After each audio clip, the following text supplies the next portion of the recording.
The Nectar of Devotion, the Complete Science of Bhakti Yoga. A summary study of Srila Rupa Goswami's Bhakti Rasamrita Sindhu by His Divine Grace, A.C. Bhaktivedanta Swami Prabhupada,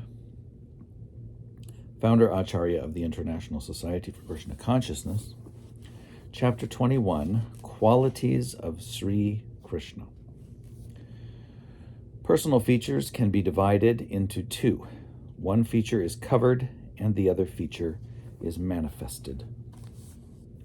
When Krishna is covered by different kinds of dress, his personal feature is covered. There is an example of his covered personal feature in Srimad Bhagavatam in connection with his Dwaraka Leela, his residence in Dwaraka as its king.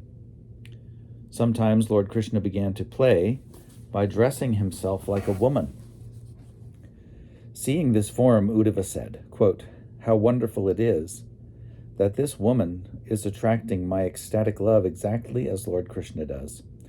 I think she must be Krishna, covered by the dress of a woman." Unquote. One devotee praised the bodily features of Krishna when he saw the Lord in his manifested personal feature. He exclaimed, quote, "How wonderful is the personal feature of Lord Krishna! How his neck is just like a conch shell. His eyes are so beautiful, as though they themselves were encountering the beauty of a lotus flower. His body is just like the tamal tree, very blackish. His head is protected with a canopy of hair. There are the marks of Srivatsa on his chest, and he is holding his conch shell. By such beautiful bodily features, the enemy of the demon Madhu has appeared so pleasing that he can bestow upon me transcendental bliss simply by my seeing his transcendental qualities." Unquote. Srila Rupa Goswami, after consulting various scriptures, has enumerated the transcendental qualities of the Lord as follows. 1. Beautiful features of the entire body. 2. Marked with all auspicious characteristics. 3. Extremely pleasing. 4. Effulgent. 5. Strong. 6. Ever youthful. 7. Wonderful linguist. 8. Truthful. 9. Talks pleasingly. 10. Fluent. 11. Highly learned. 12. Highly intelligent. 13. A genius. 14. Artistic. 15. Extremely clever. 16. Expert. 17. Grateful. 18. Firmly determined. 19. An expert judge of time and circumstances. 20. Sees and speaks on the authority of the Vedas or scriptures. 21. Pure. 22. Self-controlled. 23. Steadfast. 24. Forbearing. 25. Forgiving. 26. Grave. 27. Self-satisfied. 28. Possessing equilibrium. 29. Magnanimous. 30. Religious. 31. Heroic. 32. Compassionate. 33. Respectful. 34. Gentle. 35. Liberal. 36. Shy. 37. Protector of surrendered souls. 38. Happy. 39. The well-wisher of devotees. 40. Controlled by love. 41. All auspicious. 42. Most powerful. 43. All famous. 44. Popular. 45. Partial to devotees. 46. Very attractive to all women. 47. All worshipable. 48. All opulent. 49. All honorable. 50. The Supreme Controller. The Supreme Personality of Godhead has all these 50 transcendental qualities in fullness as deep as the ocean. In other words, the extent of his qualities is inconceivable. As parts and parcels of the Supreme Lord, the individual living entities can also possess all of these qualities in minute quantities, provided they become pure devotees of the Lord. In other words, all of the above transcendental qualities can be present in the devotees in minute quantity, whereas the qualities in fullness are always present in the Supreme Personality of Godhead. Besides these, there are other transcendental qualities which are described by Lord Shiva to Parvati in the Padma Purana and in the first canto of Srimad Bhagavatam, in connection with a conversation between the deity of the earth and the king of religion, Yamaraj. It is said therein, quote, Persons who are desirous of becoming great personalities must be decorated with the following qualities: truthfulness, cleanliness, mercy, perseverance, renunciation, peacefulness, simplicity, control of the senses, equilibrium of the mind, austerity, equality, forbearance, placidity, learning, knowledge, detachment, opulence, chivalry, influence, strength, memory, independence, tactfulness, luster, patience, kind-heartedness, ingenuity, gentility, mannerliness, determination, perfection in all knowledge, proper execution, possession of all objects of enjoyment, gravity, steadiness, faithfulness, fame, respectfulness, and lack of false egotism." Unquote. Persons who are desiring to become great souls cannot be without any of the above qualities, so we can know for certain that these qualities are found in Lord Krishna, the Supreme Soul. Besides all of the above-mentioned 50 qualities, Lord Krishna possesses 5 more which are sometimes partially manifested in the persons of Lord Brahma and Lord Shiva. These transcendental qualities are as follows: 51, changeless; 52, all-cognizant; 53, ever-fresh; 54, Sat-Chid Ananda, possessing an eternal blissful body; 55, possessing all mystic perfections. Krishna also possesses 5 other qualities which are manifest in the body of Narayana, and they are listed as follows: 56, he has inconceivable potency; 57, uncountable universes generate from his body; 58, he is the original source of all incarnations; 59, he is the giver of salvation to the enemies whom he kills; 60, he is the attractor of liberated souls. All these transcendental qualities are manifest wonderfully in the personal feature of Lord Krishna. Besides these 60 transcendental qualities, Krishna has 4 more, which are not manifested even in the Narayana form of Godhead, what to speak of the demigods or living entities. They are as follows: 61. He is the performer of wonderful varieties of pastimes, especially his childhood pastimes. 62. He is surrounded by devotees endowed with wonderful love of Godhead. 63. He can attract all living entities all over the universes by playing on his flute. 64. He has a wonderful excellence of beauty which cannot be rivaled anywhere in the creation. Adding to the list these 4 exceptional qualities of Krishna, it is to be understood that the aggregate number of qualities of Krishna is 64. Srila Rupa Goswami has attempted to give evidence from various scriptures about all 64 qualities present in the person of the Supreme Lord. 1. Beautiful bodily features. Any comparison of the different parts of the Lord's body to different material objects cannot factually be a complete comparison. Ordinary persons who cannot understand how exalted are the bodily features of the Lord are simply given a chance to understand by a material comparison. It is said that Krishna's face is as beautiful as the moon. His thighs are powerful, just like the trunks of elephants. His arms are just like 2 pillars. His palms are expanded like lotus flowers. His chest is just like a doorway. His hips are dens, and the middle of his body is a terrace. 2. Auspicious characteristics. There are certain characteristics of different limbs which are considered to be very auspicious and are fully present in the body of the Lord.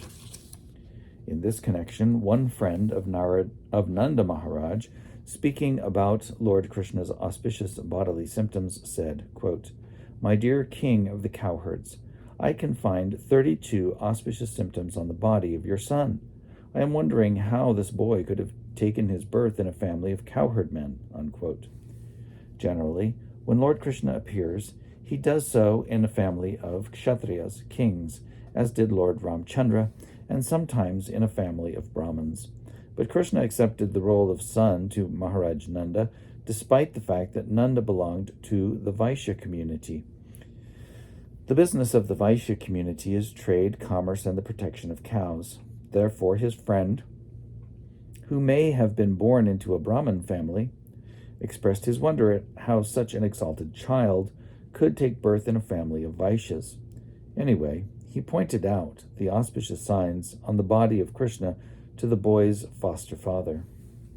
He continued, quote, "This boy has a reddish luster in 7 places: his eyes, the palms of his hands, the soles of his feet, his palate, his lips, his tongue, and his nails. A reddish luster in these 7 places is considered to be auspicious. 3 parts of his body are very broad: his waist, forehead, and chest. 3 parts of his body are short: his neck, thighs, and genitals. 3 parts of his body are very deep: his voice, intelligence, and navel. There is highness in 5 parts of his body: his nose, arms, ears, forehead, and thighs. In 5 parts of his body there is fineness: his skin, the hairs on his head and on the other parts of his body, his teeth, and his fingertips. The aggregate of all these bodily features is manifest only in the bodies of great personalities." Unquote. The fate lines on the palm are also considered to be auspicious bodily symptoms. In this connection, one old gopi informed King Nanda, quote, "Your son possesses various wonderful fate lines on his palms. There are the signs of lotus flowers and wheels on his palms, and on his soles there are the signs of a flag, a thunderbolt, a fish, a rod for controlling elephants, and a lotus flower. Please observe how auspicious these signs are." Unquote. 3. Pleasing. Beautiful bodily features which automatically attract the eyes are called ruchira, pleasing. Krishna possesses this attractive feature of ruchira in his personal features. In the 3rd canto, 2nd chapter, verse 13 of Srimad Bhagavatam, there is a statement about this. Quote, "The Supreme Personality of Godhead in his pleasing dress appeared at the scene of the sacrificial arena when King Yudhishthir was performing the Rajasuya sacrifice. All important personalities from different parts of the universe had been invited to the sacrificial arena, and all of them, upon beholding Krishna there, considered that the Creator had ended all of his craftsmanship in the creation of this particular body of Krishna." Quote, end quote. It is said that the transcendental body of Krishna resembles the lotus flower in 8 parts, namely his face, his 2 eyes, his 2 hands, his navel, and his 2 feet. The gopis and inhabitants of Vrindavan used to see the luster of lotus flowers everywhere, and they could hardly withdraw their eyes from such a vision. 4. Effulgent. The effulgence pervading the universe is considered to be the rays of the Supreme Personality of Godhead. The supreme abode of Krishna is always throwing off the effulgence known as Brahmajyoti, and that effulgence is emanating from his body. The luster of the hosts of jewels fixed on the chest of the Lord can defeat even the luster of the sun, and still, when compared with the bodily luster of the Lord, that crest of jewels appears to be only as bright as one of the stars in the sky. Therefore, the transcendental influence of Krishna is so great that it can defeat anyone. When Krishna was present in the sacrificial arena of his enemy King Kamsa, the wrestlers present, although appreciating the softness of the body of Sri Krishna, were afraid and perturbed when they thought of engaging with him in battle. 5. Strong. A person who has extraordinary bodily strength is called Baliyan. When Krishna killed Arishtasur, some of the gopis said, quote, "My dear friends, just see how Krishna has killed Arishtasur. Although he was stronger than a mountain, Krishna plucked him up just like a piece of cotton and threw him away without any difficulty." Unquote.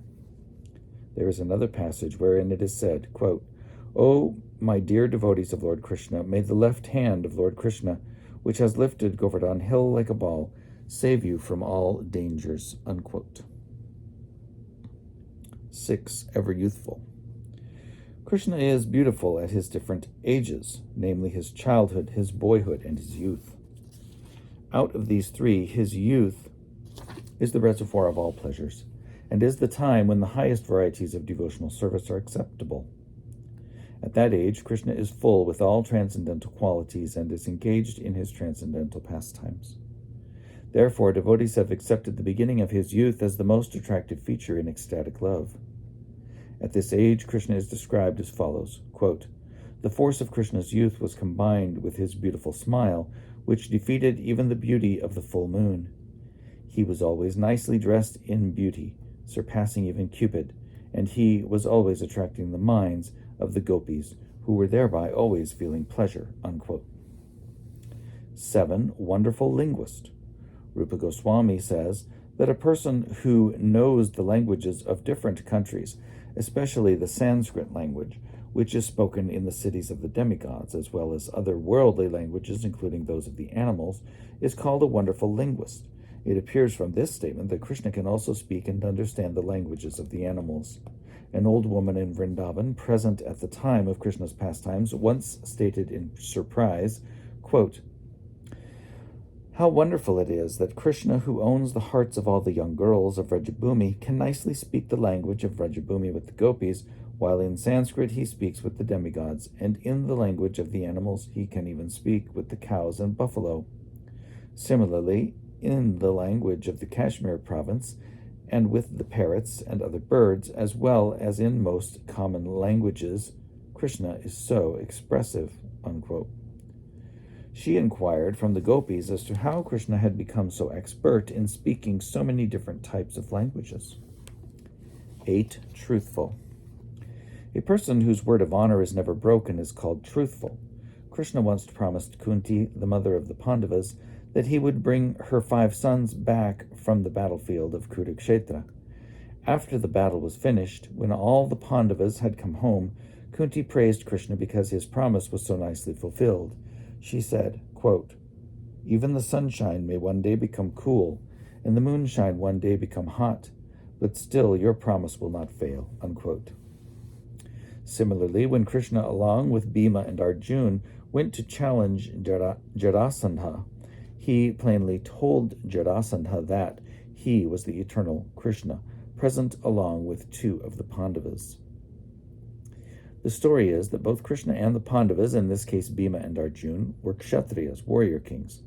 Jarasandha was also a Kshatriya and was very charitable toward the Brahmins. Thus, Krishna, who had planned to fight with Jarasandha, went to him with Bhima and Arjuna in the dress of Brahmins. Jarasandha, being very charitable toward the Brahmins, asked them what they wanted, and they expressed their desire to fight with him. Then Krishna, dressed as a Brahmin, declared himself to be the same Krishna who was the king's eternal enemy. 9. Pleasing talker. A person who can speak sweetly, even with his enemy, just to pacify him, is called a pleasing talker. Krishna was such a pleasing talker that after defeating his enemy Kaliya in the water of the Jamuna, he said, quote, "My dear king of the snakes, although I have given you so much pain, please do not be dissatisfied with me. It is my duty to protect these cows which are worshipped even by the demigods. Only in order to save them from the danger of your presence have I been obliged to banish you from this place," unquote. Kaliya was residing within the water of the Jamuna, and as a result, the back portion of that river had become poisoned. Thus, so many cows who had drunk the water had died. Therefore, Krishna, even though he was only 4 or 5 years old, dipped himself into the water, punished Kaliya very severely, and then asked him to leave the place and go elsewhere. Krishna said at that time that the cows are worshipped even by the demigods, and he practically demonstrated how to protect the cows. At least people who are in Krishna consciousness should follow in his footsteps and give all protection to the cows. Cows are worshipped not only by the demigods. Krishna himself worshipped the cows on several occasions, especially on the days of Gopashtami and Govardhan Puja. 10. Fluent. A person who can speak meaningful words and with all politeness and good qualities is called Vavaduk, or fluent. There is a nice statement in Srimad Bhagavatam regarding Krishna's speaking politely. When Krishna politely bade his father, Nanda Maharaj, to stop the ritualistic offering of sacrifice to the rain god Indra, A wife of one village cowherd man became captivated. She later thus described the speaking of Krishna to her friends. Quote, Krishna was speaking to his father so politely and gently that it was as if he were pouring nectar into the ears of all present there. After hearing such sweet words from Krishna, who will not be attracted to him? Unquote. Krishna's speech, which contains all good qualities in the universe, is described in the following statement by Uddhava. Quote, the words of Krishna are so attractive that they can immediately change the heart of even his opponent. His words can immediately solve all of the questions and problems of the world. Although he does not speak very long, each and every word from his mouth contains volumes of meaning. These speeches of Krishna are very pleasing to my heart. Unquote. 11. Highly learned. When a person is highly educated and acts strictly on moral principles, he is called highly learned. A person conversant in different departments of knowledge is called educated, and because he acts on moral principles, he is called morally stout. Together, these two factors constitute learning. Krishna's receiving education from Sandipani Muni is described by Sri Narada Muni as follows, quote, in the beginning, Lord Brahma and others are like clouds of evaporated water from the great ocean of Krishna. In other words, Brahma first received the Vedic education from Krishna as the clouds receive water from the ocean. That Vedic education or instruction, which was spoken by Brahma to the world, was then reposed upon the mountain of Sandipani Muni. Sandipani Muni's instructions to Krishna are like a reservoir of water on the mountain, which flows as a river and goes again to mix with the source, the ocean of Krishna. Unquote. To be more clear, the idea is that Krishna actually cannot be instructed by anyone. Just as the ocean does not receive water from any source but itself, it only appears that the rivers are pouring water into the ocean. So it is clear that Brahma received his education from Krishna, and from Brahma, via the disciplic succession, this Vedic instruction was distributed. Sandipani Muni is likened to the river which is flowing down again to that same original ocean of Krishna. The Siddhas, the inhabitants of Siddhaloka, where all are born with fully developed mystic powers, and the Charanas, the inhabitants of a similar planet, pray to Krishna as follows. Quote, my Lord Govinda, the goddess of learning, is decorated with 14 kinds of educational ornaments. Her intelligence is all-pervading within the 4 departments of the Vedas. Her attention is always on the law books given by great sages like Manu, and she is apparelled in 6 kinds of expert knowledge, namely Vedic evidence, grammar, astrology, rhetoric, vocabulary, and logic. Her constant friends are the supplements of the Vedas, the Puranas, and she is decorated with the final conclusion of all education. And now she has acquired an opportunity to sit with you as a class friend in school, and she is now engaged in your service. Unquote. Krishna, the Supreme Personality of Godhead, does not require any education, but he gives a chance to the goddess of learning to serve him. Being self-sufficient, Krishna does not require the service of any living entity, although he has many devotees. It is because Krishna is so kind and merciful that he gives everyone the opportunity to serve him, as though he required the service of his devotees. Regarding his moral principles, it is stated in Srimad Bhagavatam that Krishna is ruling over Vrindavan as death personified to the thieves, as pleasing bliss to the pious, as the most beautiful Cupid to the young girls, and as the most munificent personality to the poor men. He is as refreshing as the full moon to his friends, and to his opponents he is the annihilating fire generated from Lord Shiva. Krishna is therefore the most perfect moralist in his reciprocal dealings with different kinds of persons. When he is death personified to the thieves, it is not that he is without moral principles or that he is cruel. He is still kind, because to punish thieves with death is to exhibit the highest quality of moral principles. In Bhagavad Gita, also, Krishna says that he deals with different kinds of persons according to their dealings with him. Krishna's dealings with devotees and with non-devotees, although different, are equally good. Because Krishna is all good, his dealings with everyone are always good. 12. Highly intelligent. A man is called highly intelligent if he has a sharp memory and fine discretion. As far as Krishna's memory is concerned, it is said that when he was studying in the school of Sandipani Muni in Avantipur,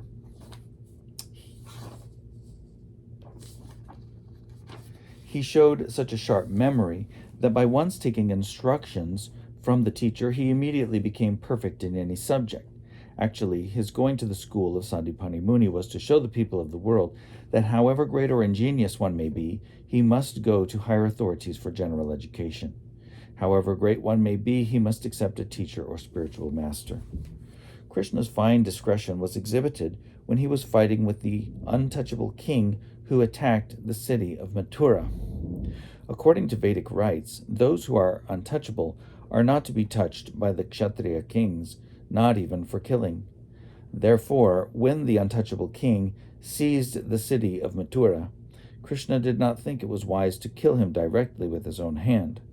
Still, the king had to be killed, and therefore Krishna decided with fine discretion that he should flee from the battlefield so that the untouchable king would chase him. He could then lead the king to the mountain where Muchukunda was lying asleep. Muchukunda had received a benediction from Kartikeya to the effect that when he awoke from his sleep, whomever he might see would at once be burnt to ashes. Therefore, Krishna thought it wise to lead the untouchable king to that cave so that the king's presence would awaken Muchukunda, and he would at once be burnt to ashes. 13. Genius. A person is called a genius when he can refute any kind of opposing element with newer and newer arguments. In this connection, there is a statement in Padyavali which contains the following conversation between Krishna and Radha. One morning, when Krishna came to Radha, Radha asked him, quote, "My dear Keshava, where is your vasa at present?" The Sanskrit word vasa has three meanings. One meaning is residence, one meaning is fragrance, and another meaning is dress. Actually, Radharani inquired from Krishna, "Where is your dress?" But Krishna took the meaning as residence, and he replied to Radharani, "My dear captivated one, at the present moment my residence is in your beautiful eyes." To this Radharani replied, "My dear cunning boy, I do not ask you about your residence, I inquired about your dress." Krishna then took the meaning of vasa as fragrance and said, "My dear fortunate one, I have just assumed this fragrance in order to be associated with your body." Srimati Radharani again inquired from Krishna, "Where did you pass your night?" The exact Sanskrit word used in this connection was Jamin Jamushita. Jamin Yam means at night, and Ushita means pass. Krishna, however, divided the word Jamin Yamushita into two separate words, namely Jaminya and Mushita. By dividing this word into two, it came out to mean that he was kidnapped by Jamini, or night. Krishna therefore replied to Radharani, "My dear Radharani, is it possible that night can kidnap me?" In this way, he was answering all of the questions of Radharani so cunningly that he gladdened this dearest of the gopis. 14. Artistic. One who can talk and dress himself very artistically is called Vidagdha. This exemplary characteristic was visible in the personality of Sri Krishna. It is spoken of by Radharani as follows, quote, "My dear friend, just see how Krishna has nicely composed songs and how he dances and speaks funny words and plays on his flute, wearing such nice garlands. He has dressed himself in such an enchanting way, as though he had defeated all kinds of players at the chessboard. He lives wonderfully at the topmost height of artistic craftsmanship," unquote. 15. Clever. A person who can perform various types of work at once is called clever. In this connection, one of the gopis said, quote, "My dear friends, just see the clever activities of Sri Krishna. He has composed nice songs about the cowherd boys and is pleasing the cows. By the movement of his eyes, he is pleasing the gopis, and at the same time he is fighting with demons like Arishtasur. In this way, he is sitting with different living entities in different ways, and he is thoroughly enjoying the situation." 16. Expert. Any person who can quickly execute a very difficult task is called expert. About the expertise of Krishna, there is a statement in the 10th canto, 59th chapter, verse 17 of Srimad Bhagavatam, wherein Shukadeva Goswami tells Maharaj Parikshit, quote, O best of the Kurus, Sri Krishna cut to pieces all the different weapons used by different fighters, unquote. Formerly, fighting was done by releasing different kinds of arrows.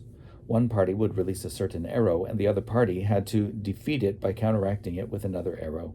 For example, one party might release an arrow which would cause water to pour from the sky, and to counteract this, the opposing party would have to release an arrow which could immediately turn the water into clouds.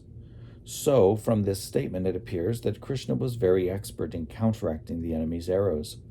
Similarly, at the Rasa dance, each and every gopi requested that Krishna individually become her partner, and Krishna immediately expanded himself into so many Krishnas in order to be coupled with each and every gopi. The result was that each gopi found Krishna by her side. 17. Grateful.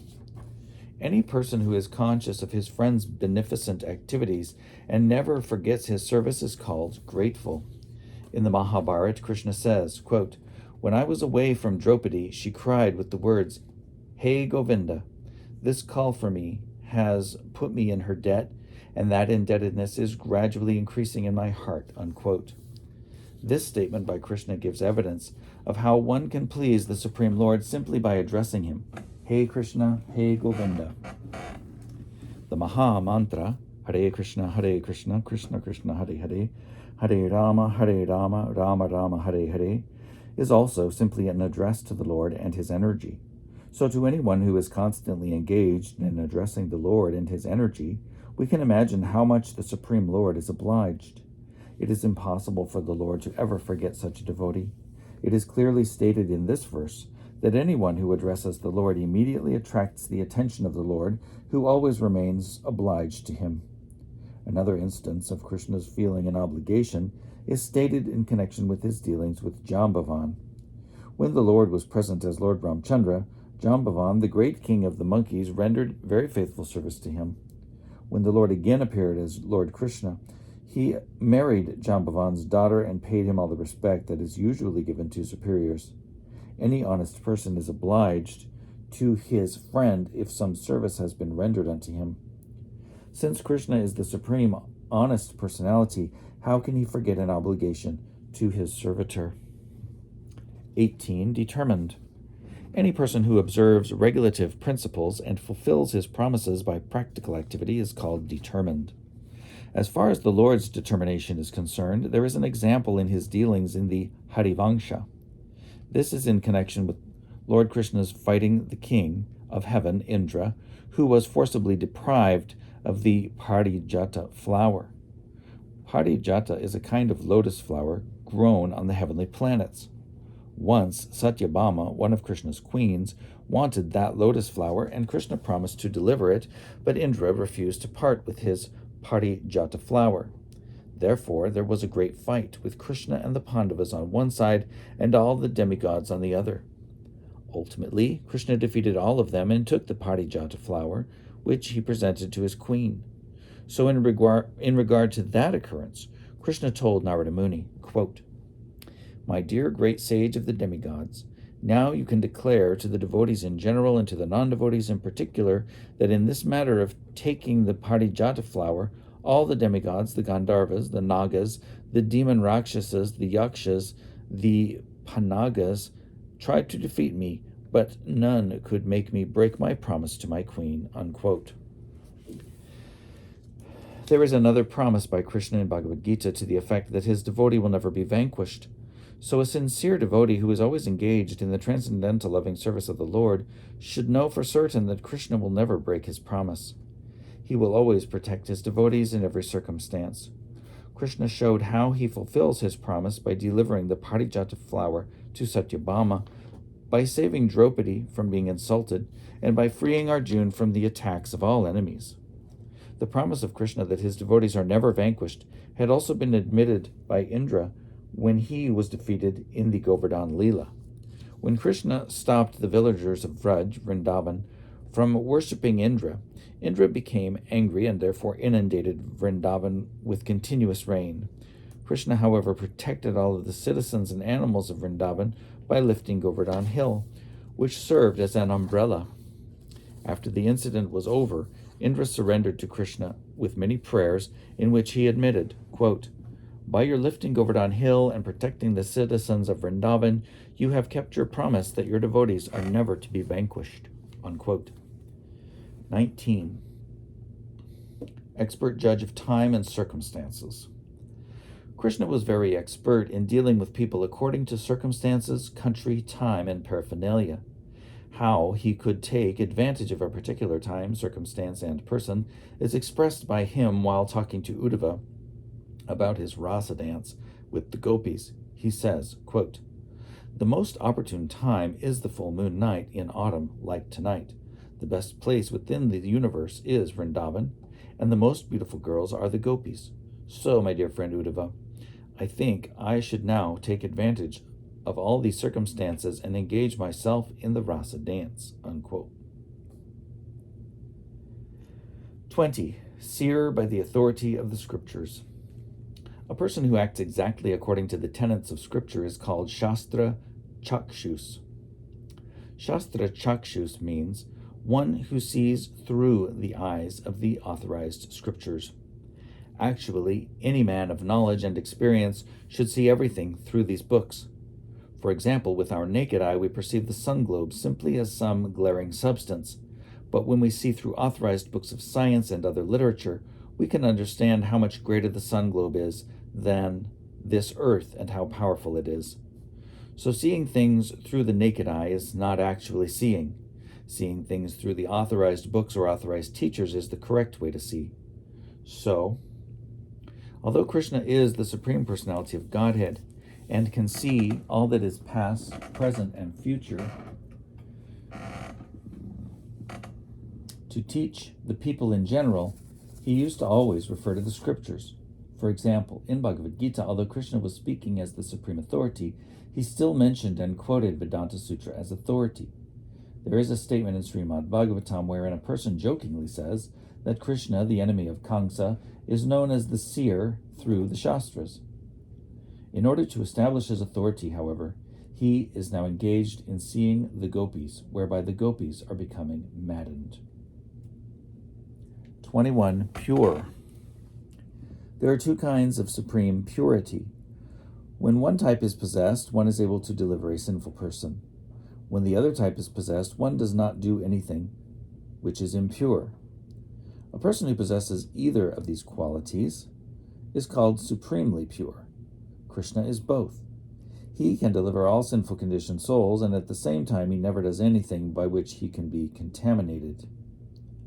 In this connection, Vidura, while trying to detach his elder brother Dhritarashtra from his familial attachments, said, quote, "My dear brother, you just fix your mind on the lotus feet of Krishna, who is worshipped with beautiful erudite verses by great sages and saintly persons.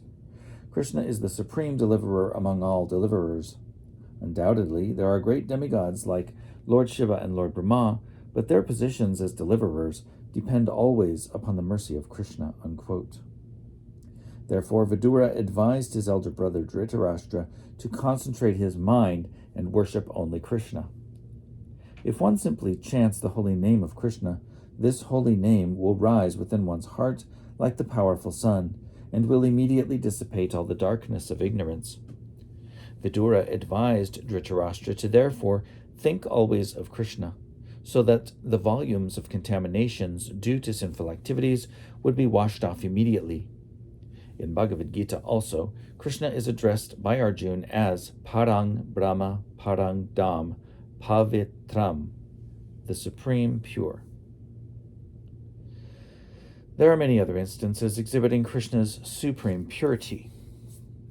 22. Self-controlled. A person who can control his senses fully is called Vashi, or self-controlled. In this connection, it is stated in Srimad Bhagavatam, quote, "All the 16,000 wives of Krishna were so exquisitely beautiful that their smiling and shyness were able to captivate the minds of great demigods like Lord Shiva. But still, they could not even agitate the mind of Krishna in spite of their attractive feminine behavior." Unquote. Every one of the thousands of wives of Krishna was thinking that Krishna was captivated by her feminine beauty, but this was not the case. Krishna is therefore the supreme controller of the senses, and this is admitted in Bhagavad Gita, where he is addressed as Rishikesh, the master of the senses. 23. Steadfast. A person who continues to work until his desired goal is achieved is called steadfast. There was a fight between Krishna and King Jambavan, and Krishna was to take the valuable Syamantaka jewel from the king. The king tried to hide himself in the forest, but Krishna would not become discouraged. Krishna finally got the jewel by seeking out the king with great steadfastness. 24. Forbearing. A person who tolerates all kinds of troubles, even though such troubles appear to be unbearable, is called forbearing.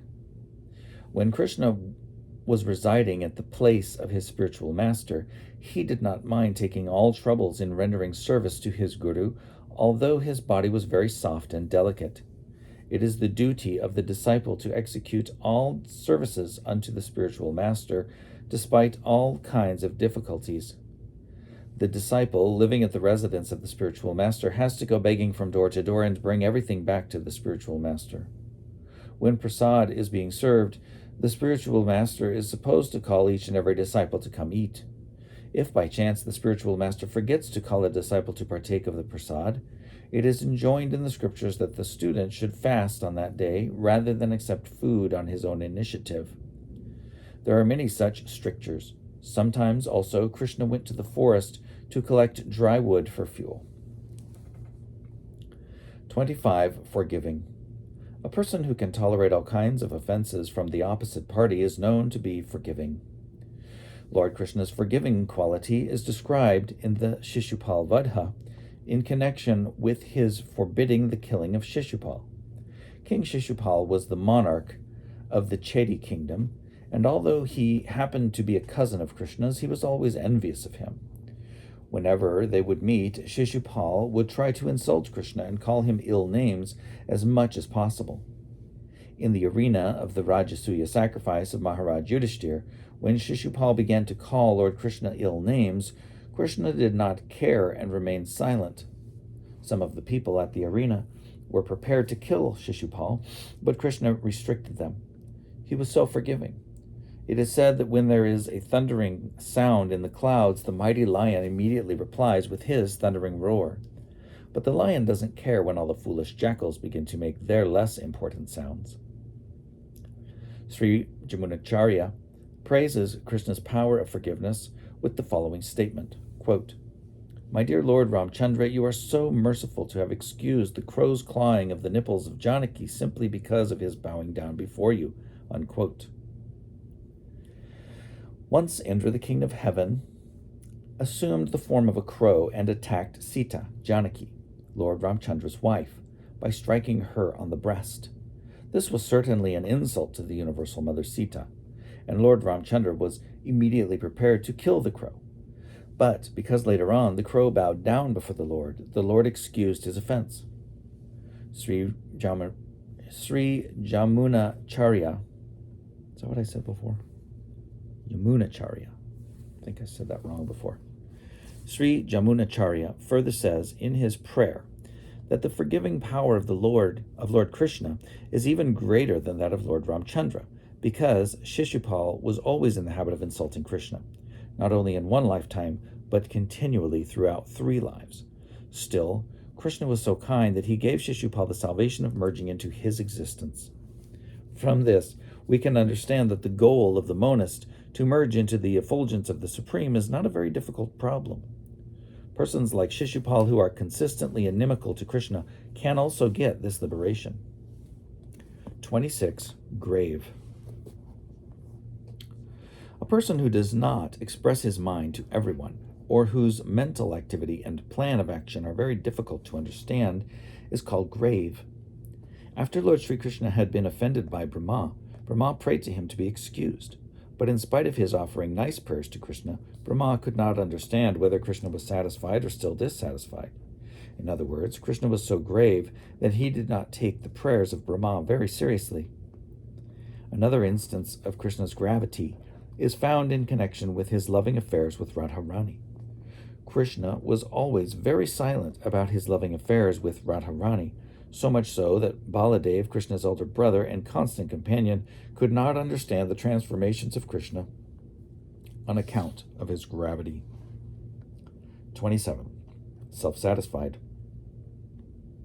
A person who is fully satisfied in himself without any hankering, and who is not agitated even in the presence of serious cause for distress, is called self-satisfied. An example of Krishna's self-satisfaction was exhibited when he, Arjuna, and Bhima went to challenge Jarasandha, the formidable king of Magadha. And Krishna gave all credit to Bhima for the killing of Jarasandha. From this we can understand that Krishna never cares at all for fame, although no one can be more famous. An example of his not being disturbed was shown when Shishupal began to call him ill names. All the kings and Brahmins assembled at the sacrificial arena of Maharaj Yudhishthir became perturbed and immediately wanted to satisfy Krishna by offering nice prayers. But all these kings and Brahmins could not discover any disturbance in Krishna's person. 28. Possessing equilibrium. A person who is unaffected by attachment and envy is said to possess equilibrium. An example of Krishna's equilibrium is given in the 10th canto, 16th chapter, verse 33 of Srimad Bhagavatam, in connection with his chastising Kaliya, the 100-headed serpent. While Kaliya was being severely punished, all of his wives appeared before the Lord and prayed as follows, quote, "Dear Lord, you have descended to punish all kinds of demoniac living creatures. Our husband, this Kaliya, is a greatly sinful creature, and so your punishment for him is quite appropriate. We know that your punishment for your enemies and your dealings with your sons are both the same. We know that it is in thinking of the future welfare of this condemned creature that you have chastised him," unquote. In another prayer it is said, quote, "My dear Lord Krishna, best of all the Jadu dynasty, you are so impartial that if even your enemy is disqualified, you will reward him, and if one of your sons is a culprit, you will chastise him. This is your business, because you are the supreme author of the universes. You have no partiality. If anyone finds any partiality in your characteristics, he is surely mistaken," unquote. 29. Magnanimous. Any person who is very charitably disposed is called magnanimous. When Krishna was reigning over Dwaraka, he was so magnanimous and charitably disposed that there was no limit to his charity. In fact, so great was his charity in Dwaraka that even the spiritual kingdom, with all of its opulence of Chintamani, touchstone, desire trees, and Sarabi cows, was surpassed. In the spiritual kingdom of Lord Krishna, named Goloka Vrindavan, there are Sarabi cows, which give unlimited quantities of milk. There are desire trees from which anyone can take all kinds of fruits, as much as he may desire. The land is made of touchstone, which, when touched to iron, will transform it into gold. In other words, although in the spiritual kingdom, the abode of Krishna, everything is wonderfully opulent, still, when Krishna was in Dwaraka, his charity exceeded the opulences of Goloka Vrindavan. Wherever Krishna is present, the limitless opulence of Goloka Vrindavan is automatically present. It is also stated that while Lord Krishna was living in Dwaraka, he expanded himself into 16,108 forms, and each and every expansion resided in a palace with a queen. Not only was Krishna happily living with his queens in those palaces, but he was giving in charity from each palace an aggregate number of 13,054 cows completely decorated with nice clothing and ornaments. From each of Krishna's 16,108 palaces, these cows were being given in charity by Krishna every day. No one can estimate the value of such a large number of cows given in charity, but that was the system of Krishna's daily affairs while he was reigning in Dwaraka. 30. Religious. A person who personally practices the tenets of religion, as they are enjoined in the Shastras, and who also teaches others the same principles is called religious. Simply professing a kind of faith is not a sign of religiousness. One must act according to religious principles, and by his personal example he should teach others. Such a person is to be understood as religious. When Krishna was present on this planet, there was no irreligion. In this connection, Narada Muni once addressed Krishna jokingly, quote, "My dear Lord of the cowherd boys, your bulls are the representation of religion, while eating grass from the pasturing ground and moving on their forelegs, have certainly eaten up all the grass of irreligion." Unquote. In other words, by the grace of Krishna, religious principles were so well cared for that hardly any irreligious activities could be found.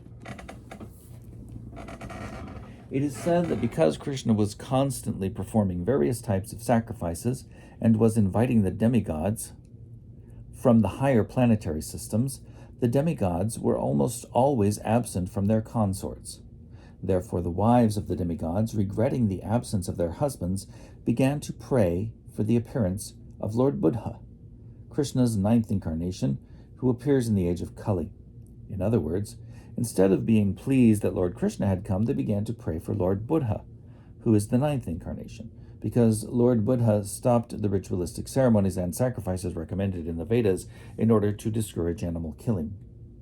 The demigods' wives thought that if Lord Buddha appeared, all kinds of sacrifices would be stopped, and thus their husbands would not be invited to such ceremonies and would not be separated from them. Sometimes it is inquired, why don't the demigods from higher planetary systems come to this Earth planet nowadays? The plain answer is that since Lord Buddha appeared and began to deprecate the performance of sacrifice in order to stop animal killing on this planet, the process of offering sacrifices has been stopped, and the demigods do not care to come here anymore.